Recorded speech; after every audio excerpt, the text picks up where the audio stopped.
Hi అండి, welcome back to our channel KV Mahi creatives. అందరు ఎలా ఉన్నారు? బాగున్నారా? సో ఈరోజు సండే బ్లాగ్ అండి. ముందుగా ఒక గడ్డ వెల్లుల్లిపాయ తీసుకొని ఒలుచుకొని అందులోకి ఉప్పు కారం వేసుకొని దంచుకోవాలండి. బాగా మెత్తగా అవ్వాలి ఆ ముద్ద అనేది. తర్వాత స్టవ్ వెలిగించుకొని స్టవ్ పైన పెన్నం పెట్టుకొని ఆయిల్ వేసుకోవాలి 2 టేబుల్ స్పూన్లు.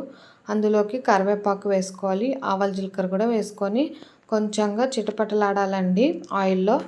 ఇప్పుడు మనం ముందుగా దంచి పెట్టుకున్న వెల్లుల్లి కారం ఉప్పు ముద్ద ఉంది కదా, అది అందులో ఆయిల్లో వేసుకొని కలిపేసుకోవాలండి. పచ్చి వాసన పోయేంత దాకా బాగా కలపాలి. సో టేస్ట్ అయితే చాలా బాగుంటుంది. చిన్న కాకరకాయల కర్రీ అండి ఇది. సో ఇయర్లీ ఒక్కసారే దొరుకుతాయి ఇవి. మీ సైడ్ దొరుకుతాయా లేదా అనేది కూడా కామెంట్ చేయండి. మా సైడ్ అయితే దొరుకుతాయి. సో వీటిని ముందుగా వేయించుకొని పెట్టుకున్నామండి.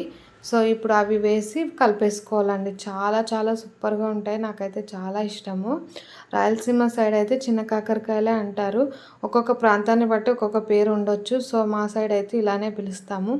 నాకైతే చాలా ఇష్టం. ఇవి వర్షాకాలంలో పొలాల గట్ల పైన దొరుకుతాయండి. చాలా రేర్ ఇవి దొరికేది. ఇయర్కి ఒక్కసారినే దొరుకుతాయి. ఎవరికైనా అవైలబిలిటీ ఉంటే మీరు తెచ్చుకొని చేసుకోండి. మీకు ఎలా వచ్చింది అనేది కూడా కామెంట్లో షేర్ చేసుకోండి. ఇంకా మార్నింగ్ అయితే నా బ్రేక్ఫాస్ట్ జొన్న రొట్టె చిన్న కాకరకాయల కర్రీ అండి. చాలా బాగుంది. నాకైతే చాలా ఇష్టం ఇవి. ఇయర్కి ఒక్కసారి వస్తాయి కాబట్టి తినాలి. మళ్ళీ మళ్ళీ దొరకవు ఇవి. అందుకనే నేనైతే చాలా ఇష్టంగా తింటాను. ఇంకా మధ్యాహ్నానికి అయితే భోజనము వేడివేడి అన్నము పచ్చడి, అవే చిన్న కాకరకాయలు ఉంటే అవి వేసుకున్నానండి.